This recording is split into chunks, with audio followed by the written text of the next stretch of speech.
I was not planning on filming this month, fun fact, but I changed my mind because I do want to update you all on what I'm reading. I'm in the middle of reading so many books and creating a few different videos that I know are going to take me a little bit more time, and I have so many videos lined up that I still lined up that I wanted to do in July and August, but really it started in July, and I just feel a little overwhelmed that they haven't happened yet, but I still want to keep you guys updated, and I'm going to do the September TBR. So let's start it off with my devotionals like I always do. I am actually, you may remember this from the beginning of the year, I'm actually going through the Immeasurably More book.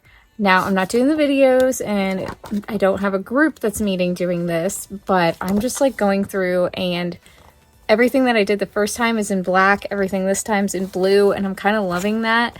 And just like learning even more than I did the first time around and really enjoying that. I started this book that I did not think I was going to like at all. And I even featured it in a try a chapter at one point, but felt like I should keep it. And now I'm so glad that I did because it's so perfect for where I am in my life right now.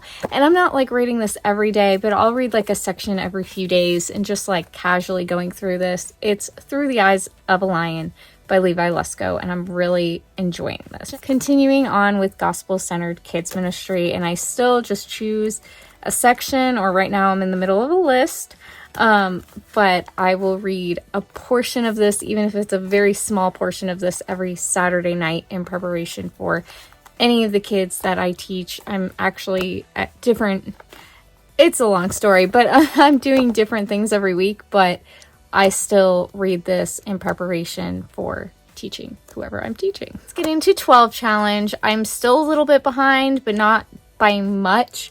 I did DNF The Secret History. You guys may have seen that in one of my videos in August. It just was definitely not going to be for me. I'm so sorry. I know one of you guys said that that was your favorite book from that you read in 2022, but it was not going to be my favorite book. I'm sorry. Still have Hind's Feet on High Places, which a lot of you guys did vote that you wanted to see me read this. Hopefully it's coming this month. If not, I will get to it in October. I am trying to really focus on the books I'm in the middle of, and then once that's done, I can focus on this and other stuff. But this was August's book, so I will hopefully be getting to that. I've heard it's amazing. And then also I need to read The Wish by Nicholas Sparks this month, and I don't have it yet, but I will be able to get it from my local library, so I will have that at some point. So let's get into the TBR game. Now, you guys may or may not know I based my TBR game on what I rated the books that I read in the previous month. Now, in August, I only finished 3 books because I DNF'd a lot. I think my DNF list on Goodreads is up to like 16 books for this year. So I'm just really like, I'm really in the mood where if I just know that getting through a book is going to be a struggle, I just DNF it. Or if there is something majorly problematic to me in a book, I DNF it. And I never would have done that like 3 years ago. So I'm pretty proud of myself. And also like, it's making room for me to enjoy the books that I'm reading. For example, the 3 books that I read in August were all 4-star reads for me, and I love that. So even though I didn't finish that many books, every book that I did finish was a good experience. And the books that I'm currently working through are a good experience. So that's that. That's the situation. Can't reveal what one of the books was, but it was a 4-star. And then the other 2 were these 2 gems that honestly, I wasn't expecting to like this one. I thought that it was going to be like an open door romance, and like I thought I was going to DNF it, but it actually was done really well. There is an open door scene, but it is literally a movie scene that they are filming, so you will know when you get to it and you can just skip over it. It doesn't add anything to the story, in my opinion. So literally, I definitely recommend this. If I remember correctly, there was language, but it wasn't like a lot. And I really, really enjoyed this book. Also, I'm really, well, this might be spoiler if you know the other book that I was reading, but I'm really enjoying books that have this, like, here's the storyline, and then there's like a news article or something put out that's like talking about the storyline, but from another POV. I'm really enjoying books like that, and that may be a spoiler if you know the video that I'm working on. But I really enjoyed the cheat sheet. If you saw this video, you know I want a movie of this, like, immediately, please. Can we make that happen? Because I would love it. Didn't love the other book that's really popular from this author, but this one, such a gem. This one I for sure will reread at some point in the future. Most books that I read, I don't anticipate rereading, but then, like, I'll reread them if I'm in the mood to, but this one I know at some point will be reread. So anyway, enough rambling. Let's get into September's TBR game. Since all 3 books that I read and finished in August, speaking in the future here, in August, were 4 stars, I am only playing with TBR Treble today. So I roll the dice 3 times. It correlates with a book that's on my TBR cart, which I'll have to lower my camera so you can see.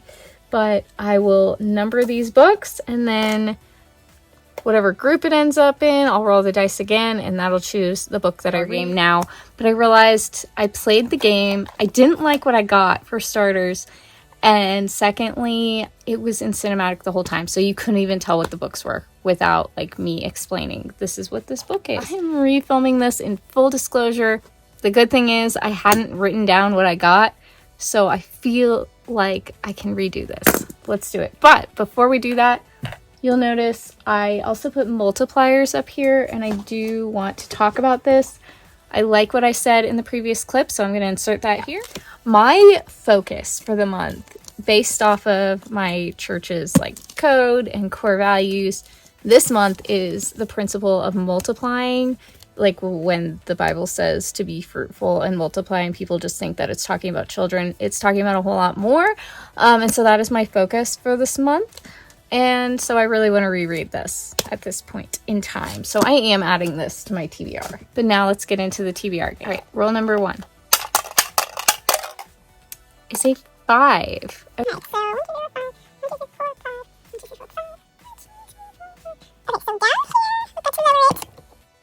Here, you won't be able to see my face in this clip. It's fine. We have Smart Growth, the Tara Lipinski Triumph on Ice story, The Testament, The Innovation Killer, and The Thursday Murder Club. So let me roll this. It'll be 1, 2, 3, 4, 5. If it lands on a 6, I'll get to read which of those I want to. Whatever, I just rolled it 5 times instead of 3. It's a 4, which is The Innovation Killer. So that sounds interesting. I'll talk about it in a minute. Roll number 2 is a number 1. Okay, so our group is over here. We've got After 3, God Strong, Loving Your Parents When They Can No Longer Love You, Sacred Marriage, and Uninvited. And it is a 3, which is this one.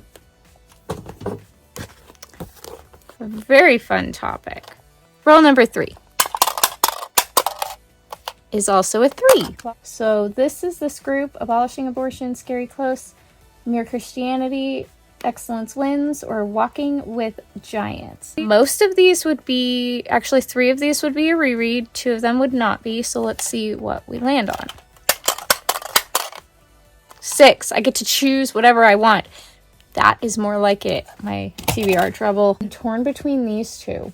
Excellence Wins and A Mere Christianity reread. What if I give myself discretion to choose? I don't know. I really kind of, in the spirit of multipliers, want to choose Excellence Wins, but then because I'm reading multipliers, rereading multipliers, I feel like I should choose Mere Christianity to get a different, like, focus. For now, I think I'm going to put this back. I'm going to save this for my C.S. Lewis reading blog, which will eventually come. I don't know when. But I'm going to put Excellence Wins on. So let's talk about the books, because I do a terrible job at telling you guys what books are about. First of all, we have The Innovation Killer, I read the first chapter of this as part of a try a chapter, so if you want more on this, go watch my try a chapter video that was most recently uploaded. I love leadership books that are talking about like how to do things better, but this comes at it from a perspective of what are we missing? What is keeping us from doing something new? And then also, like, we may be doing things amazingly, but in the process of doing what we think, we might be missing other ideas that other people can bring. I don't know if that makes sense, but like, I really like this perspective and I am looking forward to getting into it more. It is a nonfiction, like none of these are fluffy fantasy or romance or anything like that. They're all nonfiction, but I think September might be the month for that once I finish the other books that I'm reading. Anyway, The Innovation Killer. Then we have this lovely book, which is like, wow, that's really sad and terrifying. It's an old school book, and I don't even know if I'm going to like it. I might end up just DNFing it and getting rid of it, but I will at least try it. I have held on to this since college, and I'm either going to read it or I'm going to unhaul it. And then, of course, Excellence Wins. I love this book so much. It's short. It's an easy read, but it's packed full of wisdom and practical application. And oh my gosh, I could probably take a whole year to like truly go through this. And maybe I will next year. I don't know. But love this. Okay, I'm back and I have here my picks for the Upside Down Readathon. So excited because I loved this readathon so much last year, and it does seem like it's gonna be a little bit different this year, and that's okay. Last year was just amazing and I'm excited to participate again. I usually fail at readathons, but this is the one that I'm just like, I don't know, there's something amazing about it. It's kind of sad because I canceled my Netflix and I only have like 6 days left, so by the time this readathon starts I won't be able to actually watch Stranger Things. But also I haven't watched Stranger Things back in like a couple months, so it's fine. I can literally just watch whatever clip I want on YouTube. I'll survive until Stranger Things 5 comes out, and then I'll get Netflix again. But these are my 4. Let's talk about what they are. Okay, first of all the prompts are based on a season of Stranger Things. So season 1 prompt has to have food on the cover. And guys, I'm so hyped for this. I got this a couple months ago, literally in preparation for this readathon, just like in the hopes that it would be happening. And it is this little golden book all about 11. And you could see she's got her little Eggo there. This is the perfect book for the season 1 prompt, I feel like. Like, I'm gonna get through this so fast. It's gonna be adorable. You guys know I love a little golden book because they're just so cute. And I literally can't wait. The second prompt is based on season 2, the trick-or-treating episode. And the prompt is fall or Halloween. And this just gives me fall vibes, but I might replace this, or even just add to it because it's probably not that long, but I might replace this with the actual Stranger Things graphic novel that has a Halloween story in it. But for now, The Dancing Girls. This gives me fall vibes because I remember people talking about this during the readathon last year. So it's just like kind of, I don't know, that's the vibe that it gives me, even if it doesn't take place in the fall. Like, look at the cover with the creepy crows and like the house. I don't know.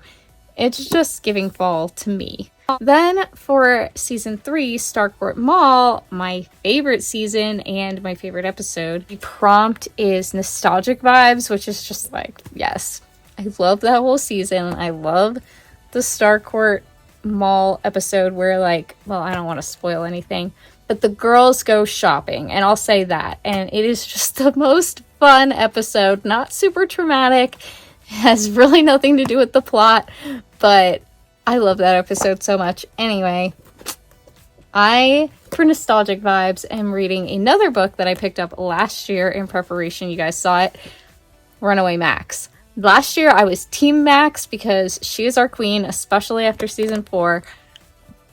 But I'm so excited for this.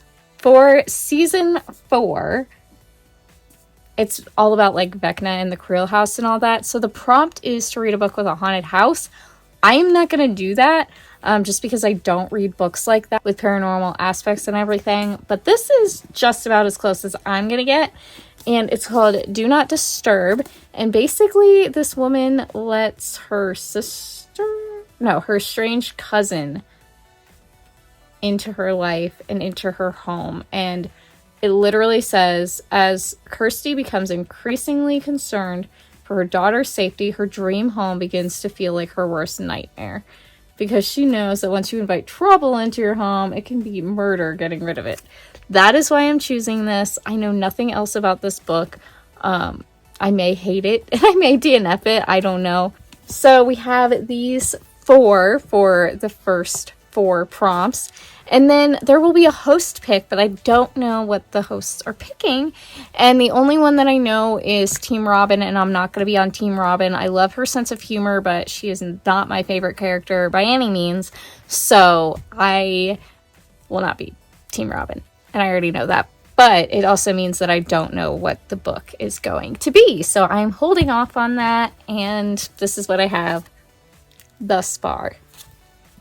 All right, so then the other thing that I'll be doing, hopefully catching up on in September, is Blind Date with Bookmas. But obviously, since those are Blind Date with a book, I don't know what they're going to be yet, so I can't tell you. The last book I will talk to you about is one that I was talking to someone on Instagram, Bookstagram actually, and she was, I don't know how she said this, but basically she said I have to read this book, and I said, well, maybe on my September TBR. So here it is. I am potentially gonna get to Recursion by Blake Crouch. Don't even remember what this book is about, but I've had it for a while. I got it in a little free library actually, and it's in great condition. I'm looking forward to potentially maybe trying it. I'm also sensing a yellow vibe over here with multipliers and recursion. That's cool. These are the books that I will kind of work through. These are the books on my TBR. So that's that. That's everything for this month. Pretty good considering I was not planning on filming this video. I hope you guys enjoyed. If you did, give it a thumbs up. Please let me know in the comments what you plan to read in September. And subscribe if you're new here, because we are so close to 300 friends here on this channel. And I love that so much, and I am so grateful for you guys. So be sure to subscribe so you don't miss anything in the future, and so you can be my friend. Anyway, that was so cringe. I'm sorry. Anyway, that is everything. Thank you guys for being here, and I will talk to you all next time. Bye.